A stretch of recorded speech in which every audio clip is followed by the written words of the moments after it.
Hello everyone, welcome to kids education. तो आज मैं आप लोगों को ग्लोब की मदद से अर्थ के बारे में कुछ इम्पॉर्टेंट पॉइंट्स जो कल हमने वीडियो में आपके साथ मैंने डिस्कस किया था, तो उसको थोड़ा और अच्छे से मैं एक्सप्लेन करने की कोशिश करूँगी। ठीक है, तो ये जो ग्लोब है ये हमारे अर्थ को रिप्रेजेंट करता है। ठीक है, ये एक तरह से समझ सकते हैं कि ये हमारा अर्थ है। ओके, तो आप देख सकते हैं कि अर्थ का ये जो यहाँ पर है, ये है अर्थ का मिडल। मतलब कि अर्थ को अगर बीच से अगर बिल्कुल डिवाइड किया जाए तो ये है उसकी एक्सिस, यहाँ से और यहाँ से। लेकिन अर्थ जो है अपनी एक्सिस के ऊपर जो है स्टैंड नहीं है। अर्थ अगर एक्सिस के ऊपर स्टैंड होता तो ये बिल्कुल स्ट्रेट होता, लेकिन ये क्या है, थोड़ा सा झुका हुआ है, टिल्ट है।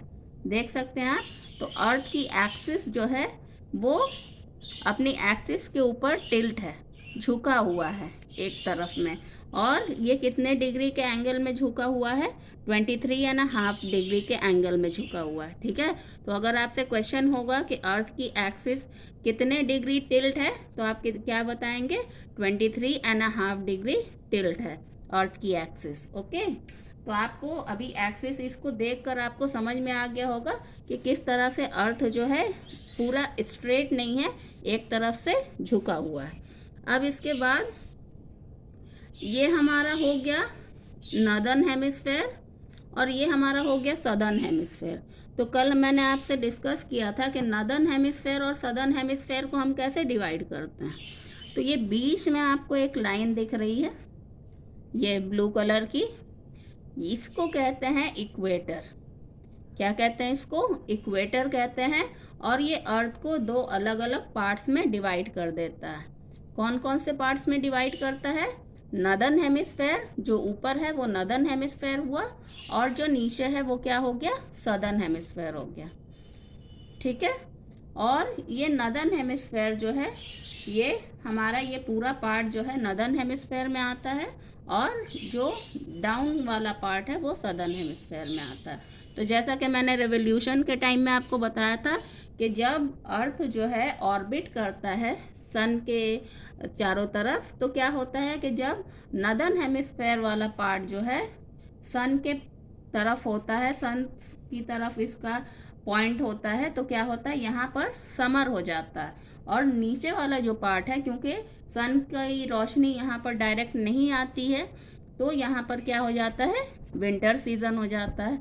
इसी तरह राउंड होते होते घूमते घूमते जब क्या होता है कि सदर्न हेमिस्फेयर वाला पार्ट जो है सन की तरफ घूम जाता है, और नॉर्दर्न हेमिस्फेयर वाला पार्ट जो है सन से थोड़ा सा दूर हो जाता है इस टिल्ट के वजह से। तो क्या होता है, सदर्न हेमिस्फेयर में हमारा समर सीजन हो जाता है, और नॉर्दर्न हेमिस्फेयर में हमारा क्या सीजन हो जाएगा? विंटर सीजन हो जाएगा। ठीक है, तो ये है कुछ पॉइंट्स अर्थ के बारे में। और हमारा जो इंडिया, हमारी कंट्री जो है वो कौन से हेमिस्फेयर में है? क्या आपको इंडिया यहाँ पर दिख रहा है? यस, आपको इंडिया यहाँ पर दिख रहा है। तो हमारी जो कंट्री इंडिया है वो कहाँ पर है? नॉर्दर्न हेमिस्फेयर में है। ठीक है, इसके बाद मैं आपको जो है रोटेशन के बारे में बताऊंगी। तो किस तरह से, जैसा कि मैंने कल आपके साथ डिस्कस किया था कि हमारा जो अर्थ है वो किस तरह से रोटेट हो रहा है?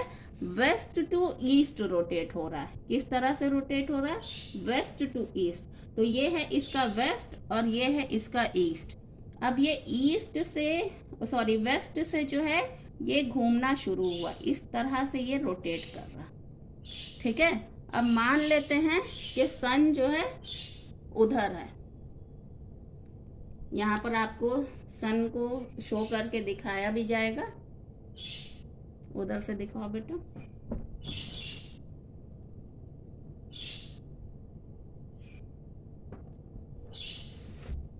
ठीक है, वहाँ से आप लाइट पड़ रही है, ये देख सकते हैं कि वहाँ से समझ लीजिए कि सन की लाइट पड़ रही है, और अर्थ जो है इस तरह से रोटेट हो रहा है। तो क्या हुआ कि यहाँ पर ईस्टर्न पार्ट, अभी हम लोग ईस्ट में, वेस्ट टू ईस्ट रोटेट हो रहा है, तो ईस्ट में सुबह पहले हो गई।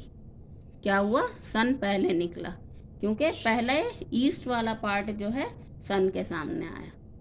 और इस तरह से घूमते घूमते घूमते घूमते अब क्या हुआ कि अब हमारा वेस्टर्न पार्ट जो है सन के सामने आ रहा है, ठीक है। तो इसके बाद यहाँ पर दिन होती है, तो इसीलिए ईस्टर्न हेमिस्फेयर में, ईस्टर्न पार्ट में दिन जो है वो क्या होता है, पहले होता है। क्यों होता है? क्योंकि अर्थ जो है वेस्ट से ईस्ट की तरफ रोटेट कर रहा है। कौन से डायरेक्शन में रोटेट कर रहा है? वेस्ट से ईस्ट की तरफ रोटेट कर रहा, ठीक है। और इसी तरह से मैं आपको डे एंड नाइट वाला भी बता देती हूँ। सपोज करिए कि ये वाला पार्ट जो है अभी क्या है, सूरज के सामने है, सूरज इसके ऊपर डायरेक्टली चमक रहा है ना।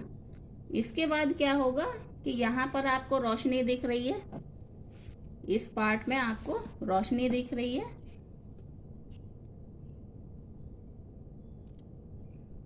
ये देखिए सन यहाँ पर चमक रहा है, यहाँ पर दिन का टाइम है।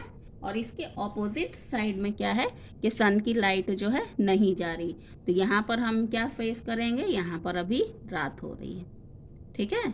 फिर इसी तरह से अर्थ जो है रोटेट होता रहेगा वेस्ट से ईस्ट की तरफ, और अलग अलग कंट्री में अलग अलग टाइम पे दिन और रात जो है होते रहेंगे। जो कंट्री सूरज के सामने आएगी वहाँ पर दिन हो जाएगा, और जो जगह बैक साइड में चला जाएगा, मतलब दूसरी तरफ चला जाएगा रोटेट होकर, वहाँ क्या हो जाता है, अंधेरा हो जाता है। तो इसी तरह से हमें दिन और रात जो हम एक्सपीरियंस करते हैं वो इसी तरह से होता है। आई होप कि आप लोगों को मैंने अच्छे से एक्सप्लेन कर दिया और समझा दिया है। अगर वीडियो अच्छा लगा हो तो please do like, share and subscribe to my channel kids education. Thank you so much.